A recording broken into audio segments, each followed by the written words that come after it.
Stress is inevitable. It's going to happen. Yeah. It's part of life. But how do we manage it and deal with it and not just carry it?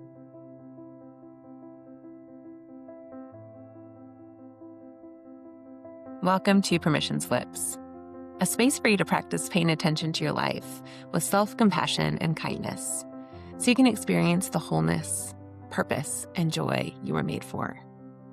I'm DeBritz, a life and leadership coach and a recovering perfectionist, learning alongside you how to give myself permission to be human. I am here with my most special guest I have ever had and ever will have, my favorite human in the entire universe, Corey DeBritz. It's me. It's you. Oh, wow. Corey, you also happen to be my husband. Conveniently. Convenient for both of us. Yeah, that works. And I was really excited that you said yes, maybe with some trepidation. I don't know. No, easy yes. I say no to a lot of podcasts, but this is an easy yes. How many podcasts have you been, Well, this is my first one, been technically. asked to be on? Yes, technically. But you have said no. You said no in your mind. Yeah. Yeah. Just like role play it out. I love you. So the reason I wanted you to come on my podcast, and also side note, this is the first interview I've ever done in person. So it feels a little weird to have I know, you helped me figure out the setup. We put our little plant between us to make it look natural. That was my idea. Yeah, it was really great. Really good design. Thanks. But the reason I wanted you to be on my podcast, well, so many reasons. There's so much I could talk to you about, and so much you told me not to talk to you about. Just kidding. He's like, what are we even going to talk about? Yeah, that's the unedited version. So I have been thinking about this series on friendship and how the people in our lives help us become the truest, fullest, best version of ourselves. And when I think of, I might get teary. I feel a little emotional even saying this. Because when I think of friendship, there is no one in my life who's been a better friend to me than Corey DeBritz. Sing. You have always been, as long as I've known you, as long as we've known each other prior to even dating, one of my very best friends. And so will you just tell people, before we jump into what we want to talk about, will you tell people a little bit about how we became the best of friends and then the married version of those friends? Brief version of how you fell in love with me. And how long it took for me to realize that I was in love with you, is what you say. However you want to tell the story. Go ahead. Yeah, we were both in college. I was at Central and you were at Whitman, and we both went to Young Life training for college age kids. And I think I was a senior and you were you were much older and wiser. Much. Yeah. He still thinks he's older and wiser, but we'll let the listeners decide. Yeah. We met and I think just really enjoyed being around each other. And what did you enjoy about me in particular? You were fun and funny, and you were genuine and asked great questions. And did you think I was cute too? Yeah, you were cute. You had overalls. I remember you had overalls on. The funny thing, those were big back then. I was going to say, we were just talking about this because I wear a lot of overalls these days, which I'm full circle. So excited about that they are back on trend. But I forgot that I wore overalls a lot in college. 20 plus years ago when we met. Do you know how old that makes me feel to say we met 20 plus years ago? Yeah. Okay. Yeah. Okay. Back to your story. So anyways, we met, you fell in love with me. How long did it take you to realize you were in love with me? Gosh. Because we were friends for 6 years. Yeah. Yeah. It took me several years to figure that out, to figure out what was right in front of me. Fun fact is that it did not take me any time at all. I'm a little slower. I knew immediately. And this is a true fact. We're recording this within a week of the 19-year anniversary of when you proposed. So this summer will be 19 years of marriage. It's been fun to remember our journey and our story. The fun fact is that when you finally asked me to start dating, you didn't actually ask me to date you. What did you say? Just for the people, so the people know. Yeah. It was pretty risky. Small community of people and friends, and I asked you to hang out intentionally, just me and you, not groups. And I do remember asking you, what does that mean? What does it mean to hang out intentionally? And you said, you still make fun of to this day. It was so cute. Because it was you knew it was a big deal. I felt the significance of one of my closest friends asking me to hang out just one-on-one for the purpose of exploring, can we make this work? And it was so risky because if we can't, it meant losing one of our very best friends Right. because we knew that Good. there's no going back. Right.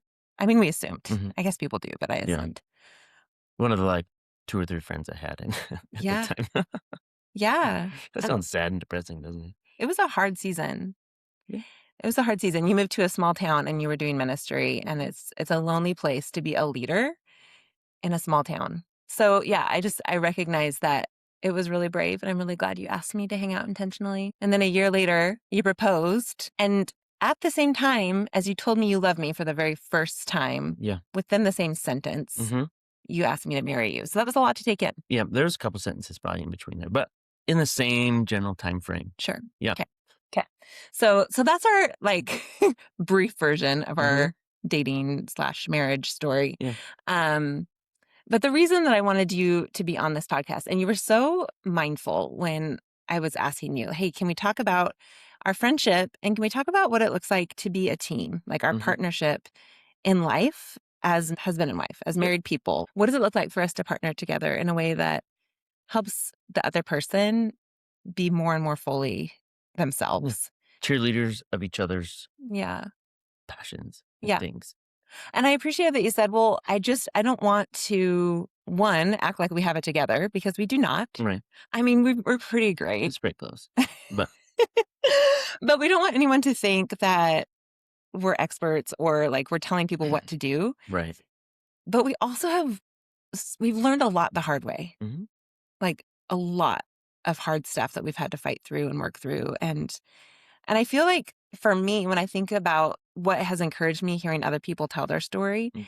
it's not what they've done right, it's what they've learned through the struggle. And so my hope is that our conversation can help expand people's imagination for how they might be able to partner with their teammate, their spouse, or even the friends in their life, how they can be better friends to one another in a way that helps the other person come alive. Right. So one of the things I was thinking about was how you and I were a really great team when we first Mhm. got married. Can you talk a little bit about how like we used to partner together in the good old days, pre-kids? Yeah, PK. Yeah, I was on Young Life staff Hmm. in Walla Walla, and you were a high school teacher, volleyball coach, and newly hired ASB advisor, Coordinator was on coordinator, my business card. Yeah. coordinator Yeah. business card. I had one. That's a big deal. Yeah. Yeah, and I spent a lot of time in the schools and working with kids, and also like to dream and Young Life Camp is a passion of mine, and exposing people to Young Life Camp because I feel like they do it quite a bit different than most places, just Yeah. done with excellence and Totally. great intention. So yeah, Can I it was. interrupt you? I have to Yeah. interrupt you. Okay, Sorry. please do. Because you just said about yourself that you love to dream. And it Mhm, is one of my favorite things about you. mhm. Like, you are the dreamiest of all dreamers Oh, in every way. that's flattering. You can imagine things, you can dream about ideas and innovate like no one I have ever known. And I didn't fully know that Mhm, about you when we first got married. But, 18 and a half years in, I see now that like I'm just thinking of that personality test you mhm. took. I can't remember. It was like Which one? work styles or Yeah, yeah, yeah. something. It was it's not a common one, but I remember the assessment came back describing your skill set very similar to Walt Disney, Mm, like a very unique combination of being able to dream and imagine what's mhm, possible and innovate in just really creative ways, but also figure out what it takes to make those dreams actually happen. Like you mhm, have that ability to bring things to life and not just think about them. mhm. So back to you dreaming. Yep. Go. Yeah. Yeah. So I think it was fun to think about how do we use each other's gifts and where God has placed us. He put you in a high school with influence of teachers and kids. And so how do we kind of combine those passions to impact the most amount of people? And so Yeah. we created a really fun event called the Big Blue Weekend. And it was taking 300 high schoolers that you had influence to recruit and take them to Young Life Camp and basically give them a Young Life Camp experience, just kind of not talk about Jesus. Yeah, it was a leadership camp, a Hmm. leadership weekend that we invited every student in the whole school. And it was a big school, Yeah. 2,000 kids. And so it was really hard for kids to feel connected. And I remember around that time doing research for my master's degree around school connectedness and like all of the health benefits for students to have at least one positive relationship with someone who really knows them, ideally an adult. Right. That they know cares about them, like all of the positive benefits, both in school performance and in their lives, like how that affects, which we could intuitively say, duh, it helps us. Like we all thrive if we have someone who knows us deeply and Right. believes in us fiercely. Mm-hmm. Like we would argue, especially with your background and our heart for the ministry of Young Life and the work Mm-hmm. that you've done since as long as I've known you, Mm-hmm. is like when we invest in people, when we invest in young people, when we invest in relationships, people come alive Yeah. and we care about them well. So yeah, that was the piece where it was like, okay, we know how to create really great experiences because of your experience in Young Life. Mm-hmm. And I had this heart for students and staff, honestly, like the Right. staff were getting lost too. Right. We as staff would fall through the cracks. It was hard to be connected to one another in such a big school. It was hard for students to be connected. And so it was your dream. Like Mm-hmm. there had been something much smaller scale that already existed before I took over the student leadership Mm-hmm. position. But your dream was such that you were like, what if? Mm-hmm. What if? And I remember it was before we were even married. We were engaged, planning our wedding and also planning this huge, Yeah. it was like way too much looking back to do as young newlyweds. Um, Which is kind of our story, just like overcommit and over dream and at yeah. the cost of ourselves a lot of times, but Yeah, we learned that the hard way. That's probably many times. put a pin Like, in that one. yeah. Let's come back to that because that's Yeah. actually really important. But I remember like feeling overwhelmed by this job when they asked me to take it on. Like, oh, okay, how can I? Am I qualified to Right. do this like school-wide leadership role as a what was I like 24, 25-year old? Also had volleyball. Like it was too much. Mm-hmm. And I remember thinking, there's no way I have what it takes. But you got excited about it, Mm-hmm. and you started dreaming and saying, "Listen, Mm-hmm. Jillian, you don't have to do it like anyone else has done in the past. Right. You get to do this job as only you can." Mm-hmm. And I couldn't even see what was possible until you started dreaming for me and with me. And then I just remember my energy, like it's taking me back even just Yeah. to remember it right now. Like just so much energy came in that dreaming process Yeah. to the point where I just have to tell people the level of dreamer and innovator that Corey DeBritz is, to the point where we were trying to figure out how to sell this vision to Because there was like a mountain of no's. there was so many reasons the school administrators would say no to this. Yeah. Yeah, there are a lot of obstacles, a lot of reasons it didn't make sense Yeah. to take hundreds of kids 4 hours on charter buses to a remote camp facility. Right. Sure. So Corey, I don't even remember how you did it, but you pulled strings, found a friend Chartered a plane. to allow us to use their plane and pilot Mm-hmm. to fly us from where we were. All the principals, administrators. Yeah, you and I, and then 2 administrators flew down. It was what, like a 30-minute flight? Yeah, something like that. Instead of driving 4 hours in the middle of the school day, we went to the airport, flew 30 minutes down to camp, toured the property for 2 hours. Because they have an airport on the property. Conveniently. Yeah. Which if anyone's been to a Young Life camp, you know that it's different. Yeah. Like it's just a really high quality facility. Yeah, you have to see it. Yeah, if you haven't, maybe I'll put a link in the show notes for Washington Family Ranch. Anyway, but once we got them on the property, they were like, yes, do it. Mhm. Whatever it takes Yeah. to get kids here, do it, whatever it Mhm. takes. So we were released then to run with it. Mhm. It wasn't your job. You weren't in charge of ASB. You weren't in charge of leadership. What made you want to help me with that? Yeah, I mean, I think it wasn't my job, but it's our bigger job to build kingdom stuff. And I think it was, kingdom work, expose hundreds and hundreds of people that would never get a chance to see a Young Life property and experience the gospel, even though we didn't share the gospel at all verbally on stage. Not verbally. Mhm. It reminds me of, who is it?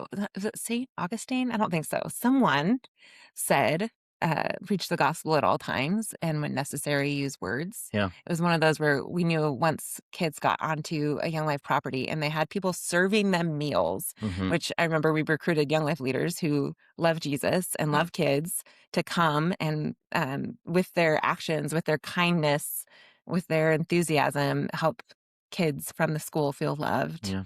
in every interaction. There's a lot of people asking why all weekend, I remember. Why they were so nice. Well, how does this work? How? Yeah. I think just questions of wanting to know more because it wasn't something that was normal to them. Yeah. But it was so Yeah. innovative and so outside the box and so beautiful. Mhm. It's still like I get so teary because it was one of the hardest Oh, definitely. things we've Mhm, ever done, mhm, and the cost was significant to us, and we can yep, talk about that even. mhm, Um, but it's still looking back one of my proudest accomplishments of my life yeah, that we created this thing, and we were able to do it for 3 consecutive years, mhm, and then life took us to mhm, Ellensburg, and so I stopped teaching, and your job changed, and um, but part of that was it was such a battle. yeah, And you talked about the boundaries that we struggled to set because yeah. we cared so much. Can you talk a little bit about that? Like, what was it that we didn't know then that we've had to learn the hard way? Yeah, I mean, I think it was, we are pretty good at, doing things at the cost of ourselves. Oh, Mm.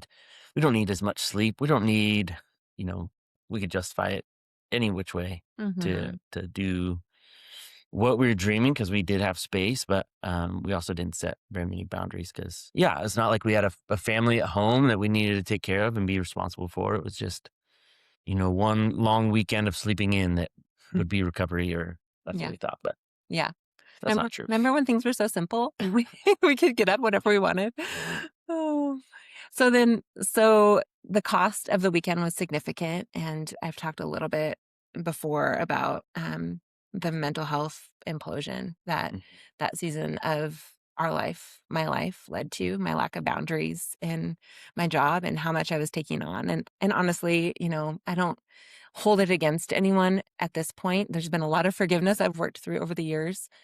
Um, and I have a lot of compassion for myself as a young, motivated, perfectionistic, overachieving teacher who right. didn't know it was okay to ask for help or to Mhm, advocate for myself. But there are a lot of things about how my job was set up that were super unhealthy and, yeah, it took advantage of my passion and willingness to go above and beyond. mhm, That being said, though, the job was too much, and the workload was too much, and the projects like Big Blue Weekend and mhm, Leaker and these other things I was taking on while doing my master's and, mhm. leading young life and coaching Coaching volleyball. volleyball, It's fine. no big deal. It's fine. Yeah, I had no boundaries. So of course, my body gave out. Yeah, and mine did too. Hey, health went down the drain as well, Yeah. and yeah, my health journey changed at that point too, so, Yeah. Thanks for reminding me of that. yeah. Yeah, I feel like it's something that I did wrong, but you're reminding me that we were both carrying a lot of stress. Internally, yeah, and had no tools to, like, get rid of stress, so we just held it. Yeah. How would you say that over the years we have learned to do life differently? Because it's not like stress has gone away. Right. Yeah, I think just, I mean, you're a big advocate of knowing more about ourselves and our bodies and how they work, and, um, the reality of what stress is and what it feels like and where we feel it and where we carry it, and it's Hmm. different for you than it is for me, and Hmm. how do we get rid of it? We're not, meant to carry that, and so how do we stress is inevitable. It's going to happen. It's Yeah. part of life, but how do we manage it and deal with it and not just carry it? Yeah. Um, which we were horrible at as young marrieds. Well, how could we know any different though? Right? Like we didn't know what we didn't know Right. until it wasn't working. Like life as we knew it was like push, push, push, Hmm. give, give, give, serve, serve, serve. And Hmm. which comes from such a beautiful place. Like we are Right. so young and passionate Hmm. and naive Hmm. Right. because we couldn't know what our boundaries were until we reached them and then Right. tried to Or your keep body said, yeah, no, there's your right. boundary. Which for me, it was such intense anxiety Hmm. that I wasn't sleeping. I was Hmm. losing weight. Hmm. I was like on adrenaline all the time. And like, it was really hard. Hmm. It was really hard. Yeah. And then that led to like a total crash Hmm. where my body gave out and said, okay, you're not going to push this hard anymore. Now depression is going to slow you down. Hmm. And it was like, I talk about that as almost my body saying, you're not listening to the anxiety as a clue that something is too much. And Hmm. so I'm just going to shut down and we're going to reboot. And Hit that emergency brake. yeah, totally, Hmm. which was devastating. Yeah. Um, but in that season, so after in 3 years of doing the Big Blue Weekend and serving in that role as a teacher, we moved here to Ellensburg, Hmm. and I became a stay-at-home wife, soon to be stay-at-home mom. Yep. Got pregnant right around the Yep. same time, and never went back to teaching. Hmm. Um, In the and schools, I would say. what do you Still mean? teaching. What do you mean? I don't know, like, you're still teaching and leading and doing things, but it's not, um you don't go by Mrs. DeBritz anymore. I'll say that. or Miss Huber. You should call me Mrs. DeBritz. Or I don't think that would go very well. no, you're right. I actually take I that don't back. think That that was would a go. terrible idea. Yeah, Sometimes I say things out loud and then I realize I don't agree with yeah. myself. No, So we're not take there. that. Yeah. Yeah. But I just remember like the identity crisis that came from being so satisfied and honestly celebrated and respected in the community for what I did Hmm. and for the work that I poured into the community. And then coming home and becoming a stay-at-home mom Hmm. and feeling like I had died. Like Hmm. myself, the version of Jillian as I knew myself died Hmm. and I didn't know who I was anymore. And that was such a painful season and also so important for my like spiritual journey, for my emotional healing. Right. What do you remember? I'm putting you on the spot here. I didn't tell you I was going to ask about this. Thanks. What do you remember Uh, about that season? yeah. I mean, I think it was multiplied too because it was a new town, and you essentially both of us were a nobody in this town, except I had a title and a job, um, Yeah. but no one had history of what was and what we used to do and used to Yeah. do together, and Yeah. so more Yeah. so for you, I think it was a big shift of somebody to nobody. That's what it felt like. That's what it felt like. Yeah, it was stripping away my identity, which had always been wrapped up in my performance and Hmm. what I did. And it's like, who am I if I'm not performing? Right. And especially when we first moved before I was pregnant, when I was so depressed, I felt like, who am I if I have nothing to offer anyone, which I was just so exhausted and felt so overwhelmed by life. Who am I if I have nothing to offer to anyone else? Right. It's how it felt. Um, and you were so like we talked about our expectations for ourselves. Well, you know that I had ridiculous expectations for myself, and part of that was that perfectionism that I hadn't learned to identify Right. yet. Actually, I knew I was a perfectionist, but I thought that was like a character quality to brag about. Yeah. Like I thought it was this like really socially acceptable, Hmm. admirable trait. Yeah. And I didn't realize it was crushing me. Hmm. But I remember I was so overwhelmed by life as a mom Yeah. and also like felt like I was jumping out of my skin, that I wasn't using my brain and there was Hmm. so much more I Oh, wanted to so do in the world. boring. So I boring. mean, we love our kids. Let's be honest about it. Yes, I know. And it's been so fun. Recently, I've been looking at old pictures a ton and how many times have I like teared up and told you, thank you so much for letting me be a stay-at-home mom? Like I'm remembering the Right. sweetness, but it was the longest days of my life. Oh, yeah. Longest days. And I remember feeling like a failure if I was at home all day long and you would come home from work and still see dishes in the sink. And like I couldn't, I had this expectation of myself Right. that if Feel like I'm you failed. right, Hmm. if I'm at home, then I'm responsible for all things around the house. Hmm. I'm responsible for cooking and shopping and I don't know where that came from. Yeah. But what did you expect of me at that time? Yeah. I mean, gosh, you kept sweet little Brooklyn and sweet little Conley alive and going, and felt like that was enough, and then some. That was a lot to do. I couldn't really believe I that. know. It was really hard for me to feel like my contribution to our family as a mom was enough. Hmm. And it's still like, even now, I have this expectation for myself that as a woman, as the wife, Hmm. I'm supposed to do all of the grocery shopping, all of the meal planning, all of the bathroom cleaning and the Hmm. laundry, and, and still work and, run a business and have friendships and relationships with other people and whatever else I'm trying to do in the world, Yeah. exercise or Hmm. I don't know, shower sometimes. But I still, even though I know that you don't have these expectations of me, like you really are an amazing teammate. You really have no problem stepping in and doing any of the tasks that I expect myself to do. But where does that come from? Tell me my own story. Where does that come from for me? And how did you form your view of like what you expected our roles to look like in our marriage as a team? Yeah. I mean, that's a great question because I think early on it was in our premarital counseling that we did, just talking about partnership, and there's no assuming, roles. And I think where I was at in life, I had bought my first house and was in charge of cleaning it and doing dishes and laundry and like all that. And so it wasn't like a foreign concept to do all that stuff. And there actually was things that I like to do.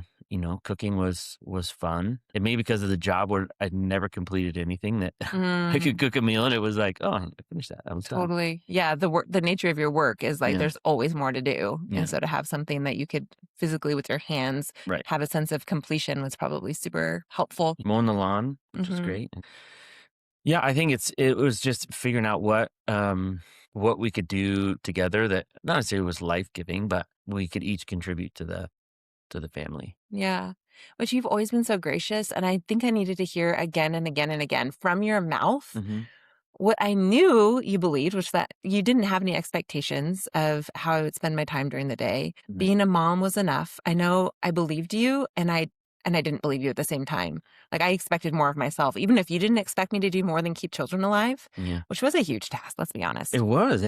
I mean, it was on my watch that kids chipped their teeth, Both and I children. know both, Oh my and like gosh. had to go get stitches, and like Oh yeah, that was your fault. they were all, it was all on my watch. Like I couldn't do that. Oh my gosh. No, it was because you were like the fun dad having adventures and wrestling and taking kids to grandparents' Letting houses. them learn to walk around Cement concrete steps. steps and bathtubs, and Oh no, I was with Conley when he fell. That was me. Okay, so okay, we each have one kid that okay, chipped a tooth on our yeah, watch. Um, yeah, well, I'm thinking about people listening. We all have different expectations about what our partnership will look like. hmm, And even that word partnership, like I don't think that everyone has that framework when they come into marriage. right, Or maybe even roommates. You could think about roommates and how we even in college or when we're single, if we're living with other people, we can imagine that no one should expect the other person to do everything. right, And yet, still, I don't know where this came from, but we all come in to marriages, to relationships with expectations about who's doing what and what those roles, mm, what our interactions should look like or how we should partner. right, or what you saw growing up, what your parents did, and Sure. what the roles they had, Sure. whatever they were. Sure. Yeah, that definitely plays a part. Yeah. Um, but I also think that there was a story I was telling myself about what it meant to be a good wife. And I don't totally know where I was picking it up from, but I think I was watching other couples in our community that I respected. Hmm. And I was watching, especially, certain couples that had really strong opinions about what those roles should look like, or couples, that I respected their faith. I respected their spiritual journey. And I thought, okay, to be a good follower of Jesus, I should Right. probably, have a clean house all the time. Like it Hmm. felt like a character Right. flaw to not Right. be able to keep our house clean. Yeah. I remember having like splatters in our microwave when one super clean friend came over and microwaved her coffee. And I was like, shame just like melted my whole insides Yeah. because I thought, oh no, now I'm caught. It's Now probably she for knows. me too. It probably was you. Yeah. But I could have cleaned it. Right. And luckily, over the years, I've realized that you don't see things the way I see them. Like you're not as affected by mess as I am. Right. I mean, neither of us like it. Of course, we would rather have tidy houses. But Right. like I think about our bedroom right now and the piles of laundry that are waiting to go into the laundry room Hmm. that have been there for a few days. Yeah, you can step over them. It's not a big deal. Which for years I felt like a failure that I couldn't keep it together. It was never a question of, well, why isn't Corey doing the laundry? It was like, what am I doing wrong? Hmm. And so I've needed you to say over and over and over, what can I do to help? Hmm. How can I support you this week? Yeah. And you've been so generous and kind. Because you used to get so mad when I would like do the dishes or something, and I'm so sorry, people listening. I feel like so many wives are probably like, what? Your husband would do the dishes and you would get upset about it? It yeah. Why would I get mad? I think you felt like I was stealing or I don't know, you weren't doing it, and then I was having to like step in and take your role because Yeah. you weren't able to do it or didn't do it. Can I tell you the truth about something? It was all BS. No, Can it you not say wasn't. that? Can you not say that? You BS that is out. fine. Okay. BS is fine. I've had people swear in here before. I don't believe it. Oh, I know. okay. It's all right. It's real talk. That if I tell you completely honestly, even now, I still struggle with it. I still struggle to watch you do the dishes. Or last night you made dinner and it was Mhm. so delicious, but I had this constant guilt that I wasn't helping you. Yeah. That I was sitting down and watching you and talking to you. I guess I helped. I did step in and Yeah. help because I felt guilty Yeah. mostly. Or I typically do the bathrooms. If you step in and do a bathroom, I feel like I've somehow let you down or I've added to the burden Right. because I see how much you're carrying. Hmm. So I guess I'm thinking about how different people approach partnership and marriage. Like, how would you explain how you see gender roles or like what teamwork could or should look like in marriage? Because there's different opinions about like a man should always do this, a woman should always do this. Like, how would you Yeah, describe that's your so view? cringy though, I think. And I think, yeah, it's uh and maybe it's not even Christian culture, but it feels like there's some stereotypes that you have to live into. And, I'm going out like hunting and killing our meals, which I don't really do that. I'm glad you don't hunt. Yeah, I'm more of a farm to factory kind of guy instead of farm to Oh table. my gosh. Oh my, But I do like to grill meat. you're really That's good at it. yeah. Mhm. I don't know. I mean, we talk about it we've had the opportunity to do premarital counseling with some young couples before they've gotten married and just talk through those realities of what did you grow up seeing and doing and Mhm. what are you okay with? And I think it's just being honest with yourself and with your spouse or future spouse about what those look like and what you're Mhm. okay with. Like to me, it doesn't mean you're less of a wife because you don't XYZ, name it. Mhm. Do the dishes every night and our house is sparkling and Mhm. it's way more fun to come in and see our kids having fun in a huge fort and our house completely trashed than like a neat and tidy house and Mm. kids who are off the walls because yeah, it's Yep. just different. I love that about you so much. Thanks. I love that you value in our family culture, Hmm. like that fun matters to you, that play and creativity matters to you more than tidiness and everything neat and orderly. Hmm. I would like things to be neat and Oh, orderly more yeah. I often. mean, yeah, And also, we live here. yeah, Yeah, I'm just thinking about how easy it is for us to compare to other families too. And I just don't want anyone to be listening and thinking, wow, I wish I married Corey DeBritz, which obviously you're the best human. right. So no one is It's going to live true. up to you. I just don't want anyone to compare Right. themselves to you or to the way we do things. I'm wondering if you have any advice or thoughts for people who maybe are feeling like, I don't like the way our partnership is looking right now. Like, what advice would you give to someone who or a couple who wants to reinvent the way they're sharing the load or even interacting Yeah. with each other in marriage? Yeah. I mean, it's not even to say that somebody that chooses to have a clean house and happy kid, like that's great as well. Like, I don't think Mhm. it's this is better than that or, any of that. But I think I think just having the conversation of what do we as a family value and what's important. And I'm sure that if I would say, man, having clean laundry all the time is very important to me. And I just can't do it Mm, regularly. I'm sure you would it would be step a in high and priority for me. higher priority. Right. Mhm. But I think those things aren't as big a priority as quality time with our kids. I mean, the whole reason you decided to stay home um, was to spend time with our kids. And that's, not good or bad. I think anybody can make those decisions for their family of what they want to do. And um, that season in our life, I think you staying home with our kids was important. And Mhm. now you're jumping back into the career side of things that were so big before we had kids. Yeah. And so Yeah. kind of took a pause button. And, You've done such an amazing job of helping me, like fanning the flame of my passion and Mhm. giving me courage to be myself in the world. Like, it's been really terrifying to step into coaching, specifically in this space, in this office space over the last 3 years that Mm, has kind of opened up a whole new realm of my coaching work and mm, jumping into, more writing and speaking and now podcasting mhm, and exploring what it is that God's made me to do in the world, which mhm. still figuring it out. Yeah, But you have we both been, are. yeah, right. What do we want to be when we grow up, I don't Corey? know. I don't know. But I think that part of that is like discovering who we really are, Right. right? Like we didn't know when we were 25 and almost 28 when we got married, Yeah. um, that what made us come alive. We didn't know what our limits were. We didn't know what the things were that we each needed to feel at rest and at peace at home, or how much time we needed to ourselves or how much time we needed together. Like, those were all things that we couldn't know until we tried some things. Mhm. And And those change, they keep changing, right? yeah. I mean, different seasons of life. things look different and priorities look different. So I Yeah. feel like we are redefining that constantly. Yeah. What's important in this season? Yeah. Can I say something that's really helped me that you may or may not want me to talk about? Yes. Ish, maybe? It's really helped me that we have taken advantage of our health benefit that covers marriage Oh, yeah. counseling.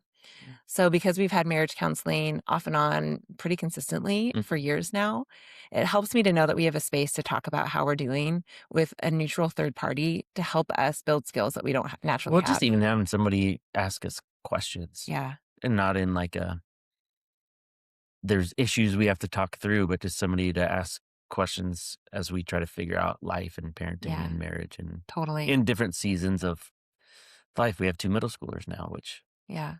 is fun, It's really but fun. it's chaotic and crazy, different kind Right. of chaotic and crazy. Yeah. So for someone else to say, yeah, it's hard to connect in this season of your life, it makes sense. That's normal. Mhm, It helps kind of put things in perspective, but also gives us a built-in space where we're constantly thinking about how can we stay connected mhm, when everything else is falling apart? How do we protect our connection and our relationship?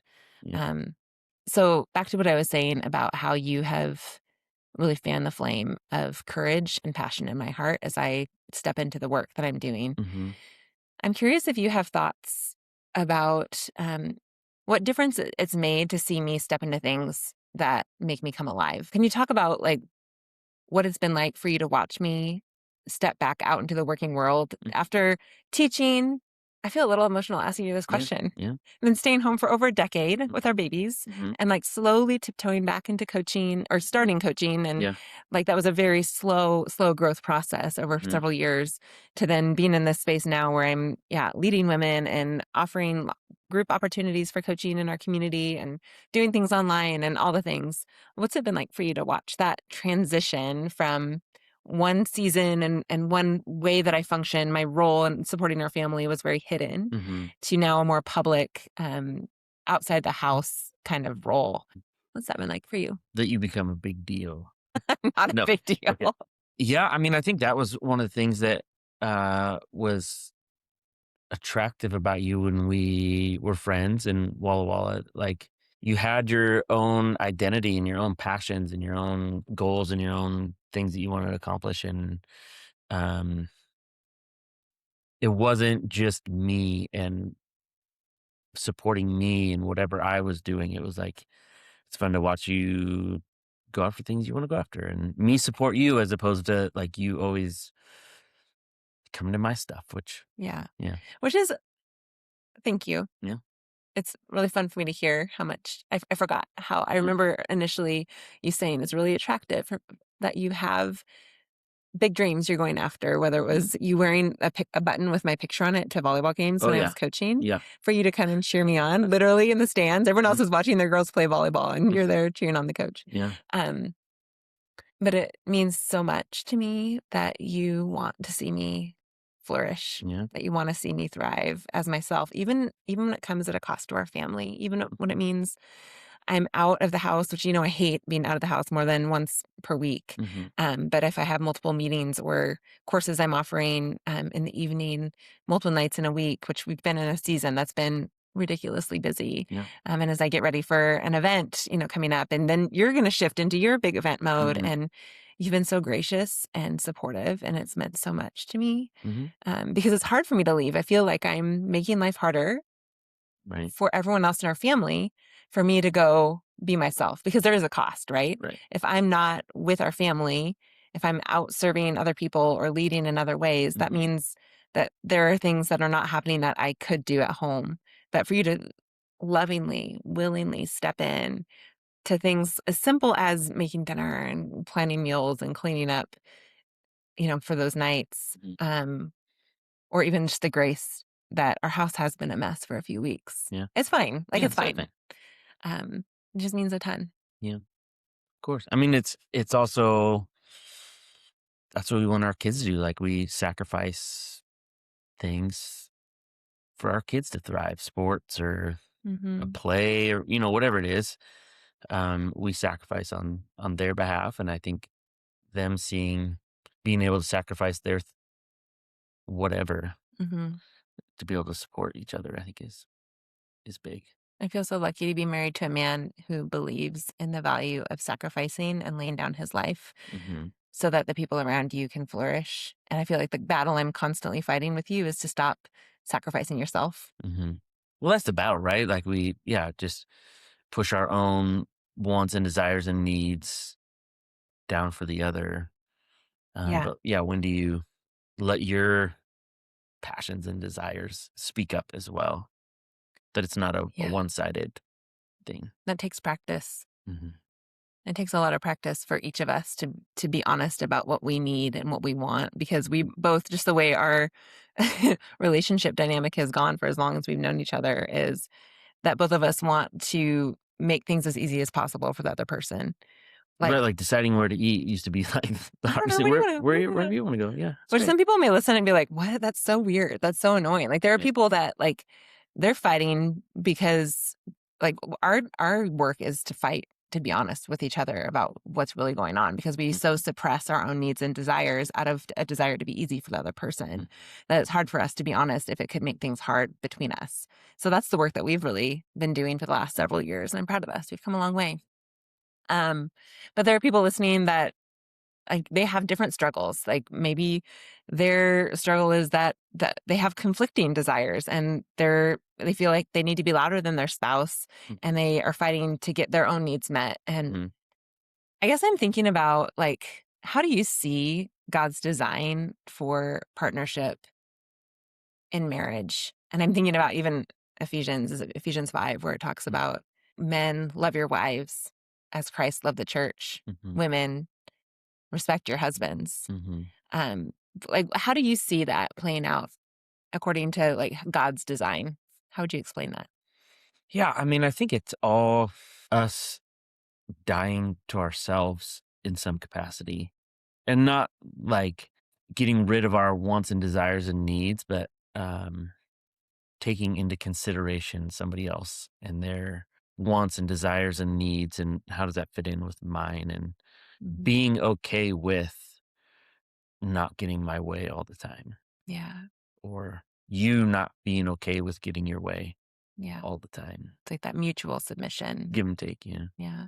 Which doesn't work if one person is the only person submitting their desires to the other person. Right. Not submitting like, "Oh, I grovel at your feet," but like, "No, this time let's do what you want." Like, I'm okay to release what I need and want right now. Let's do what you need. Or, hey, why don't you stay late at the office so you can get stuff done? I got dinner. I got the Mhm. kids. Don't worry about it. Mhm. Or, like, I know for the next week, you're going to be in go mode supporting me, where I'm going to need a lot more support and cheerleading and practical help. Right. And you're going to take a heavier load because you know how full my mind is as I Mhm. get ready for this big event. And then, the Oh, week, baby, the your week turn's after coming. we're gonna switch gears as you get ready for your big fundraiser, Yeah. but it would be really difficult if it was all one-sided all the time. Right. And so I think that mutual submission piece, that mutual serving, mutual honoring, mutual loving, mutual respect, mutually building one another up is the beautiful design. And in so doing, like each of us is being shaped and formed more and more into the character of Christ, who Mhm. laid down his life out of love. So Right. as we practice laying down our lives out of love for one another, Mhm. we become more like him. Mhm. And I guess it's really important to say that it means a lot to me that you don't lay down your life out of bitterness and resentment and obligation, Right. but I truly feel you laying your life down out of love. Yeah. 100%. I love you. Love you. um, is there anything you want to say to people listening? Because I know that you're so aware that we don't want to act like we have it together. For anyone that's struggling where they're at in marriage or like Mhm. feeling unseen by their spouse or Right. feeling like, I'm trying, but it's not appreciated, or it feels really one sided right now. Do you have any advice or encouragement for people? Gosh, I know. it's a zinger. I know. I think it's how to be honest with yourself and your spouse or your fiance, giving them the benefit of the doubt, being on the same page that you both are for each other and Mhm. want to see each other succeed. We say it a lot, don't we? I'm on your team. Yeah. I'm on your team. Like we Yeah. almost have Yeah. to You remind do each need, yeah, other. you do need reminders. Yeah. I'm not against you. Yeah. For you. And that takes work in our minds and Hmm. in between us in conversation, especially when we're both stressed and we're both overwhelmed. It's like, Hmm.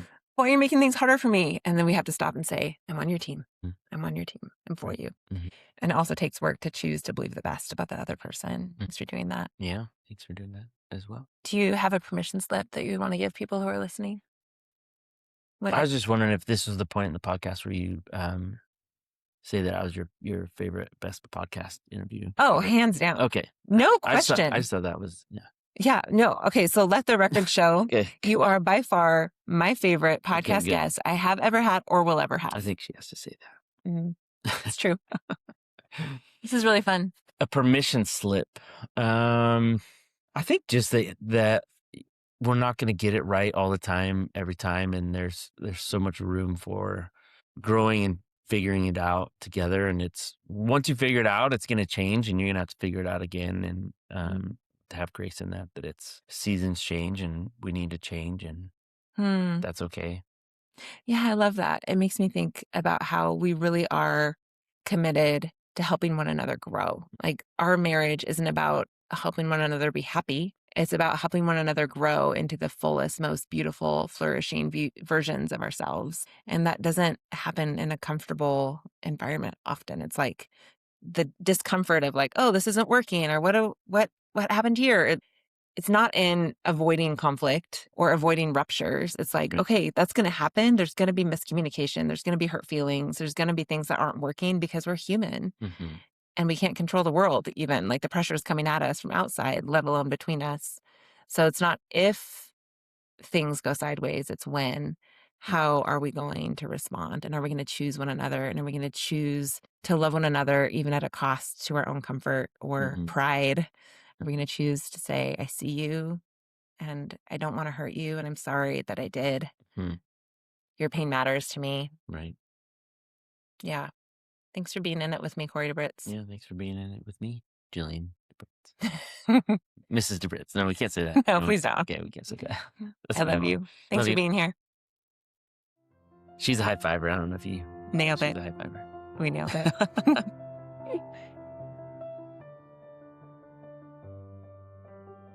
Thanks for listening to this episode of Permission Slips. I hope this conversation helped you imagine how your relationships could help you become more fully who you're made to be, and how you might be able to help your spouse or friend or roommate discover more of who they're made to be too. And if you're looking for someone to help you in that journey, someone to help you discover more of your God-given identity and explore your God-given purpose, I love those conversations more than anything. So you can find information about coaching in the show notes. Remember, your life matters, and so do your closest relationships, more than you know.